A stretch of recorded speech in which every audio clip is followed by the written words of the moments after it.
यदि हजुरहरूलाई फिस स्पाको मजा, झरनाको चिसो पानीमा पौडी र माछाहरूसँग समय बिताउन मनपर्छ भने रानी झरना पक्कै पनि जान नछुटाउनुहोला। आउनुहोस् प्रकृतिको अर्को जादुमय काखमा अनमोल यात्रा गरौँ।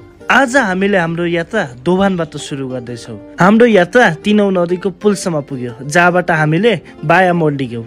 त्यहाँबाट तिनौ गाउँपालिकाको सानो तर सुन्दर बजारमा पुग्यौँ। यो ठाउँको हरियालीले मनै लोभ्यायो। हामीले तिनौ नदी र घना जङ्गलको रमणीय दृश्य देख्दै अगाडि बढ्यौँ, तर ट्रकको धुलो भने लास्टै खायो है।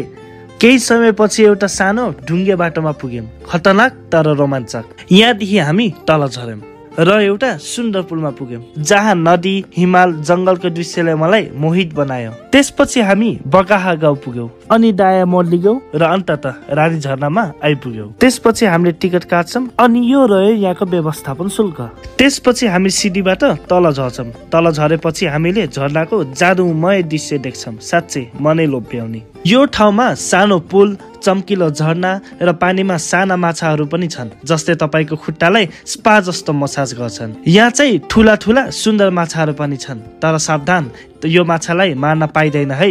यदि हजुरहरूलाई पौडी खेल्न चाहनुहुन्छ भने सावधानी अपनाएर खेल्नुहोला, किनभने यहाँको पानी चाहिँ अलि गहिरो छ। यदि हजुरहरूलाई पकाएर खान वा क्याम्प फायरिङ गर्न मनपर्छ भने यो ठाउँमा त्यो फेसिलिटी पनि रहेको छ, तर जताभावी फोहोर नगरिदिनु हुन अनुरोध गर्दछौँ। यो थियो हाम्रो रानी झरनाको जादुमय यात्रा। प्रकृतिको यो स्वर्गमा एकपटक